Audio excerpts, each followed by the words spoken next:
আসসালামু আলাইকুম ওয়া রাহমাতুল্লাহ। আশা করি সবাই ভালো আছেন। তো আমরা ইংলিশ অ্যান্টিবায়োটিক ইউটিউব চ্যানেলের পক্ষ থেকে সহজে মাত্র 15 দিনে কোরআন শিক্ষার ক্লাস আমরা লঞ্চ করে দিচ্ছি। তো আশা করি যারা কোরআন পারেন না তাদের জন্য এটি খুবই উপকার হবে, কারণ কোরআন হচ্ছে মুসলমানদের জন্য সর্বশ্রেষ্ঠ একটা ভাষা এবং দিন ও দুনিয়ার সফলতার উদ্দেশ্যে আমরা এই কোরআন শিখবো ইনশাল্লাহ। ইংরেজি শেখার পাশাপাশি এখন আমরা কোরআনও শেখাবো। তো মাত্র 15 দিনে সহজে কোরআন শিক্ষার ক্লাস আমরা কিন্তু নতুন হুজুর নিয়োগ করেছি। আপনার নামটি বলবেন? মোহাম্মদ ফজলে রাব্বি। উনি কিন্তু একজন কোরআনের হাফেজ ফজলে রাব্বি। আশা করি উনি খুব সুন্দরভাবে আপনাদেরকে কোরআন শিক্ষা দিবেন, খুব সহজে আন্তরিকতার সঙ্গে। তো আপনারা ইনশাআল্লাহ এই 15টি ক্লাস করবেন। এর আগে কিন্তু আপনাদের ইংরেজি শেখার জন্য আমরা 15টি ক্লাস আপলোড করেছিলাম, সেগুলো দেখে অনেকেই উপকৃত হয়েছেন এবং হচ্ছেন। তো ইনশাআল্লাহ সে তদ্রূপ আমাদের ইংলিশ শিখলেই শুধু হবে না, আমরা যারা মুসলমান আছি বিশেষ করে তাদেরকে কিন্তু কোরআনটাও শিখতে হবে। তো এই জন্য আমরা আমাদের এই ইংলিশ অ্যান্টিবায়োটিক ইউটিউব চ্যানেলেই কোরআন শিক্ষারও আয়োজন করেছি। অবশ্যই কিন্তু এই জন্য আমরা ইংলিশ অ্যান্টিবায়োটিক ইউটিউব চ্যানেলে কোরআন শিক্ষারও একটা কোর্স লঞ্চ করে দিলাম। তো আপনারা এখানে অফলাইনে কিংবা আমাদের পেইড বেসে বা আমাদের লাইভ ক্লাসও করতে পারবেন ইনশাআল্লাহ। তো আজকে থেকে আমাদের ক্লাসটি শুরু হলো। হুজুর এখন ক্লাস করাবেন, খুব আন্তরিকতার সঙ্গে ঘনিষ্ঠভাবে ক্লাসগুলো করতে থাকুন, ইনশাআল্লাহ শিখতে পারবেন। তো সবার জন্য দোয়া ও শুভকামনা রইল। হুজুর এখন ক্লাস করাবেন, আপনারা করতে থাকুন। আসসালামু আলাইকুম রহমতুল্লাহ। ইংলিশ অ্যান্টিবায়োটিক চ্যানেলের পক্ষ থেকে 15 দিনের সহজেই কোরআন শিক্ষার 1 নম্বর ক্লাসে আপনাদের সকলকে জানাই স্বাগত। কোরআনকে খুব সহজে শেখানোর জন্য আমি আপনাদের সঙ্গে আছি হাফেজ মোহাম্মদ ফজলে রাব্বি। চলুন ক্লাসটি আমরা শুরু করি। আরবি 29টি হরফের মধ্যে মাখরাজ 17টি। তো আমি আপনাদের সামনে খুব সহজেই বোঝানোর চেষ্টা করব, আমার মতো করে আপনারা উচ্চারণ করার চেষ্টা করুন।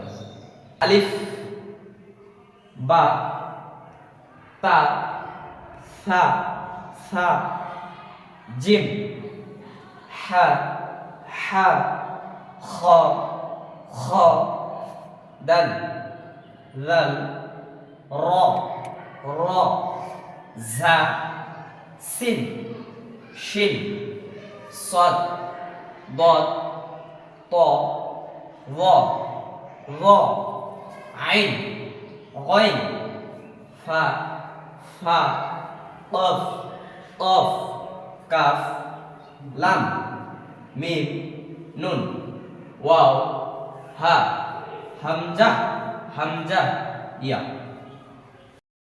আমরা এখন মাখরাজ শিখি। মাখরাজ উচ্চারণের স্থানকে মাখরাজ বলে। মাখরাজ অর্থ হচ্ছে উচ্চারণের স্থানকে মাখরাজ বলে। তো আসুন আমরা মাখরাজে এখন চলে যাই। 1 নম্বর মাখরাজ, হলকের শুরু হইতে হামজা হা। আসলে এই হরফ দুটি আমাদের কোনখান থেকে উচ্চারণ করতে হবে আমি আপনাদেরকে জানিয়ে দেব। তো আসুন, হামজা, হামজা, হা, হা। আসলে হা হচ্ছে অনেক প্রকারের। তো আসলে আমাদের এই হাটা হচ্ছে হলকের শুরু হইতে হামজা হা। 2 নম্বর মাখরাজ, হলকের মধ্যখান হইতে আইন হা। আইন হা, হলকের মধ্যখান হইতে আইন হা। এই আইনটা গলাটাকে চিপে ধরতে হবে। আইন, আইন, হা। হাটা সহজেই গলা থেকে বের হবে। হা, হা, আইন, আইন, হা। 3 নম্বর মাখরাজ, হলকের শেষ হইতে গইন খ। 3 নম্বর মাখরাজ, হলকের শেষ হইতে গইন খ। গইনটা হচ্ছে আমাদের গলা খেখরে নেমাতে হবে, মানে গইন, গইন এরকম একটা শব্দ হবে। গইন খ, গইন খ। 4 নম্বর মাখরাজ, জিহ্বার গোড়া তার বরাবর উপরে তালের সঙ্গে লাগাইয়া 2 নোক্তাওয়ালা অফ। এই শব্দটি অনেকটাই কলকলাতে আসে। 4 নম্বর মাখরাজ, জিহ্বার গোড়া তার বরাবর উপরে তালুর সঙ্গে লাগাইয়া 2 নোক্তা ওয়ালা অফ, অফ। 5 নম্বর মাখরাজ, জিহ্বার গোড়া থেকে একটু আগে বাড়িয়া তার বরাবর উপরে তালু, তালুর সঙ্গে লাগাইয়া মধ্যখান পেঁচানো কাফ, কাফ, মধ্যখান পেঁচানো কাফ। অবশ্যই আপনারা লক্ষ্য রাখবেন মধ্যখান পেঁচানো কাফ। 6 নম্বর মাখরাজ, জিহ্বার মধ্যখান তার বারবার উপরে তালুর সঙ্গে লাগাইয়া জিম তালুর সঙ্গে লাগাইতে হবে। জিম শিন ইয়া। আসলে জিমটা হচ্ছে এমন একটি হরফ, তালুর সঙ্গে লাগাইতে হবে এই তিনটি হরফ জিম শিন ইয়া। জিম শিন ইয়া। জিম শিন ইয়া। জিম শিন ইয়া। 7 নম্বর মাখরাজ জিহ্বার গোড়ার কিনারা উপরের মারিদ দাঁতের গোড়ার সঙ্গে লাগাইয়া দদ। হরফটি হচ্ছে অনেকটাই উচ্চারণ করতে একটু কষ্ট হবে, তো আপনাদেরকে আমার মতো করে উচ্চারণটা শিখে নিতে হবে। 7 নম্বর মাখরাজ জিহ্বার গোড়ার কিনারা উপরের মারিদ দাঁতের গোড়ার সঙ্গে লাগাইতে হবে। উপরের মারিদ দাঁতের গোড়ার সঙ্গে লাগাইয়া দদ দদ দদ। ঠিক আছে। 9 নম্বর মাখরাজ জিহ্বার আগা তার বারবার উপরে তালুর সঙ্গে লাগাইয়া, যেমন এই হরফটি নুন। এই হরফটি আসলে অনেকটাই সহজে প্রায় বলা যায়। এই হরফটি অনেকটাই বলতে পারবেন আপনারা, তাও আমার সঙ্গে বলার চেষ্টা করবেন। এই হরফটি হচ্ছে নুন। খুব সহজেই হবে নুন। 10 নম্বর মাখরাজ জিহ্বার আগার পিঠ তার বারবার উপরে তালুর সঙ্গে লাগাইয়া র। এটা আসলে রটা একটা এমন একটি হরফ, এটা পুর। র মানে তো পুর, সেটা আমরা অনেকেই জানি এবং অনেকেই জানি না। তো যারা জানি না এবং যারা জানি, বিষয়টা আপনারা লক্ষ্য করেন। র এই হরফটি হচ্ছে, আমার সঙ্গে আপনারা করার চেষ্টা করুন। র আসলে হরফটি র। ঠিক আছে। 11 নম্বর মাখরাজ জিহ্বার আগা সামনের উপরে দুই দাঁতের গোড়ার সঙ্গে লাগাইয়া প দাল তা। আসলে এই হরফ তিনটি এমন তিনটি হরফ যে এটা হচ্ছে কলকলা হরফের মধ্যে পড়ে।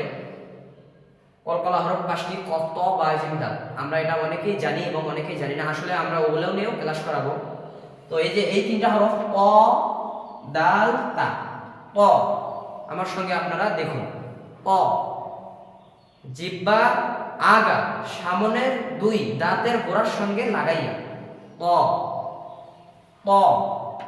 আমার সঙ্গে আপনারা করার চেষ্টা করুন এবং আমি যেভাবে পড়ি এবং যেভাবে বলি আপনারা সেইভাবে বলার চেষ্টা করুন। প দাল প দাল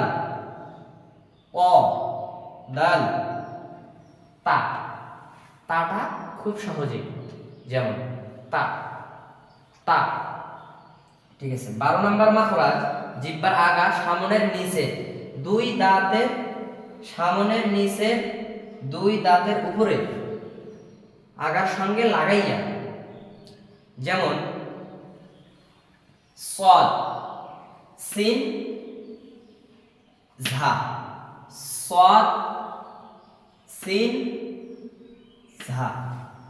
আসলে এই হরফ তিনটি এমন এক তিনটি হরফ,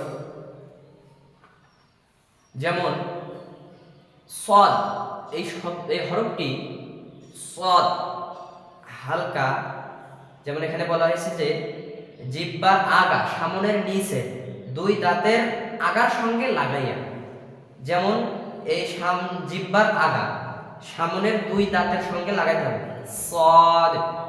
সদ আমার সঙ্গে আপনারা পড়ার চেষ্টা করুন।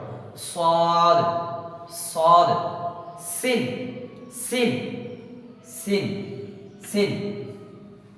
সদ সিন।